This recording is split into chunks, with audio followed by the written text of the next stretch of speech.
Hello, welcome to our sixth Bible study on individual responsibility to honor and support family leadership, focusing on Abraham-Sarah interactions regarding the challenge of Ishmael.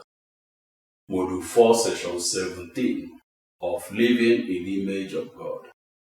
I am Goodluck Ofewu. Hello, I am Obie Ofewu. We welcome you to this Bible study brought to you by Banking Blessings Ministry. Hello, I am Tochukwu Chiobi. And I am Ijoma Chiobi. We will discuss 4 lessons based on interactions regarding the separation of Ishmael from Isaac. God creates every person to represent Him in interactions with others. To be for others what God would be for them if He lived with us in human form. He provides resources to empower every person to perform the responsibilities. Also, He blesses those that do. Our program seeks to understand the meaning of living in the image of God. Resources that God has provided to guide us. And human responsibilities and benefits of living in the image of God. Let's dive right in to learn, test, and share from God's message. Let us begin by summarizing what we have learned so far in the study series to understand the individual responsibility regarding family leadership. The series is based on Bible examples of husband-wife interactions, which we started with a discussion on the Shunammite couple. We learned that the Shunammite couple was blessed abundantly through their honor and support for family leadership. The Shunammite woman honored and supported her husband as overall leader of the household. The husband supported his wife as spiritual gateway of the family and leader in specific matters. We continued the study with a discussion of Adam and Eve. Through the account of the creation of Adam and Eve, we learned that God created marriage to combine a man and woman, to form a union of seamless complements that is adequate for the mission of representing Him among all creation. He created man first, but found him inadequate. Then He created woman as comparable companion and helper from within. The study has continued with a discussion of the Abraham-Sarah union. We divided the discussion of Abraham-Sarah into 4 segments in order to focus enough on the details. In the first of the 4 segments, we discussed the call of Abraham-Sarah. There we see that God called Abraham-Sarah union by speaking to Abraham. Based on the interactions, we can surmise that he relied on Abraham's leadership of the union and seamless communication with Sarah to ensure that Abraham-Sarah shared the information and commitments seamlessly.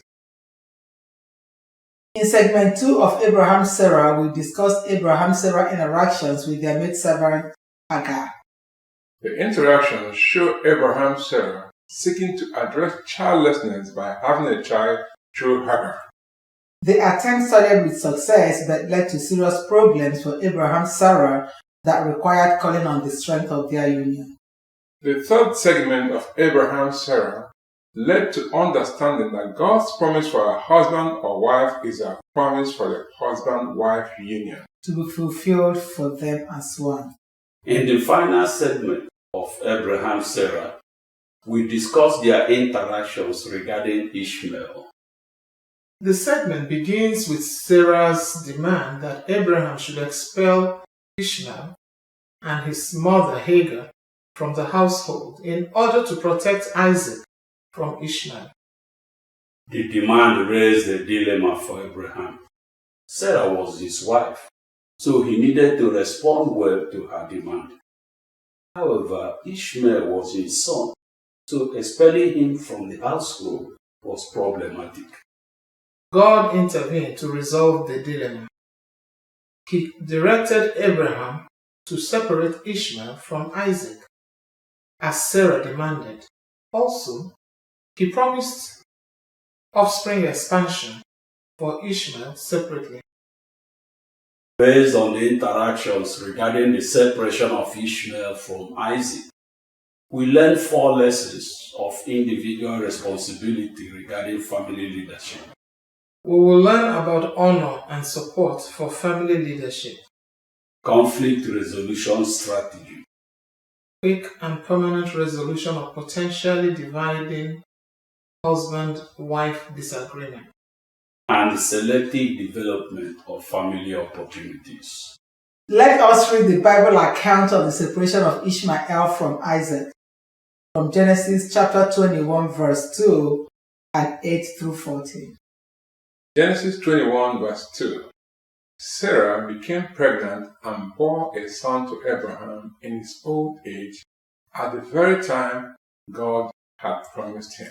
The child grew and was weaned, and on the day Isaac was weaned, Abraham held a great feast. But Sarah saw that the son whom Hagar, the Egyptian, had borne to Abraham was mocking. Genesis chapter 21 verse 10.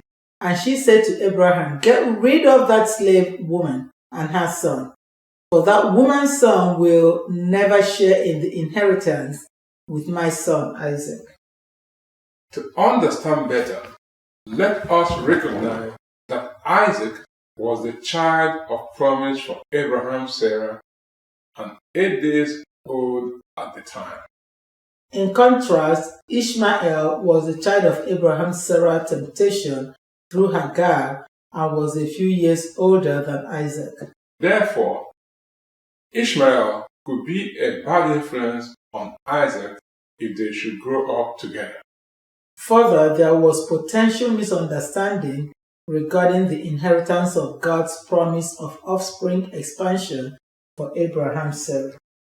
Genesis chapter 21 verse 11. The matter distressed Abraham greatly because it concerned his son. Verse 12. But God said to him, "Do not be so distressed about the boy and your slave woman. Listen to what Sarah tells you, because it is through Isaac that your offspring will be reckoned." Verse 13. I will make the son of the slave into a nation also, because he is your offspring. God spoke to Abraham regarding his concern for Ishmael and the demand from Sarah. He told Abraham to listen to Sarah and implement what she says regarding Ishmael.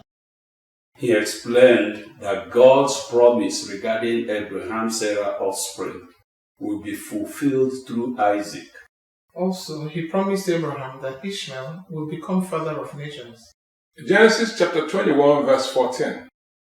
Early the next morning, Abraham took some food and a skin of water and gave them to Hagar. He set them on her shoulders and then sent her off with the boy. She went on her way and wandered in the desert of Beersheba. This verse confirms that Abraham sent Ishmael off with his mother Hagar and thus separated Ishmael from Isaac. Let us discuss 4 lessons based on the separation. The first lesson comes from their honor and support for family leadership. Sarah was the custodian of information regarding the need to separate Ishmael from Isaac. She recognized the need and accepted responsibility to seek the separation. She honored Abraham's overall leadership of the household by presenting him with a demand to separate Ishmael and his mother from the household.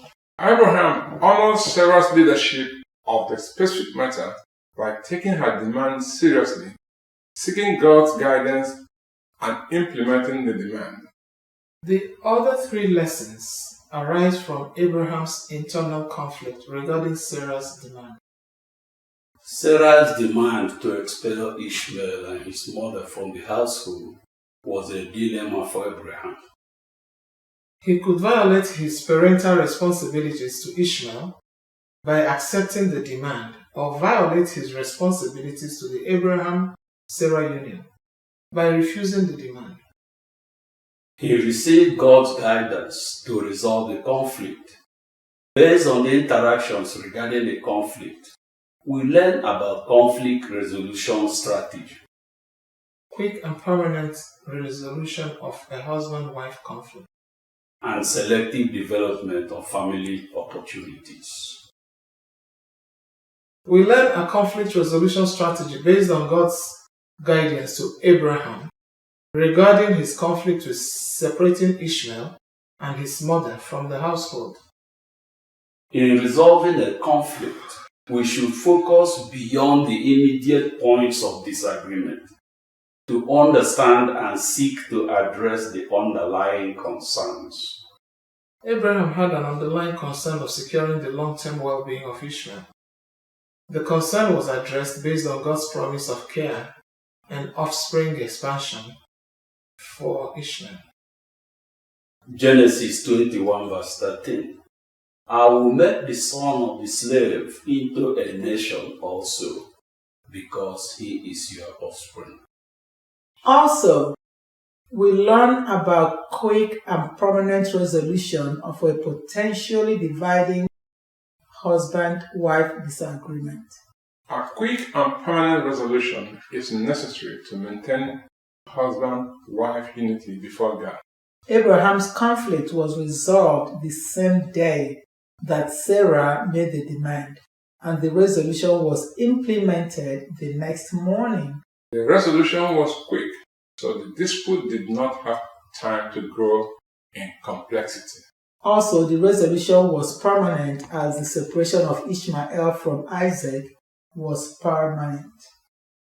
The separation of Ishmael from Isaac also provides a message regarding selective development of family opportunities. When faced with multiple competing opportunities for the family, select opportunities to develop, opportunities to abandon, and others to delay or de-emphasize in order to focus better on proper development of selected opportunities.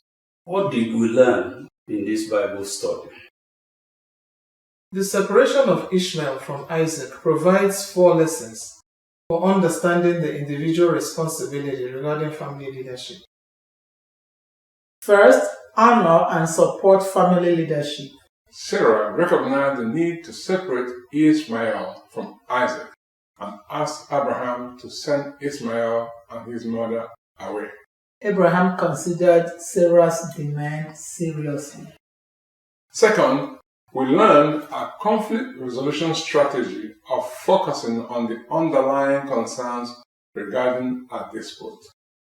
Third, we learned about quick and permanent resolution of a potentially dividing husband-wife disagreement to preserve husband-wife unity before God. Fourth, we learned about selective development of family opportunities. When faced with competing opportunities for the family, select the opportunities to develop and those to abandon, delay, or de-emphasize, in order to focus better on proper development of the selected opportunities. Please join us again in our continuing discussion of living in the image of God. Thank you. God bless you.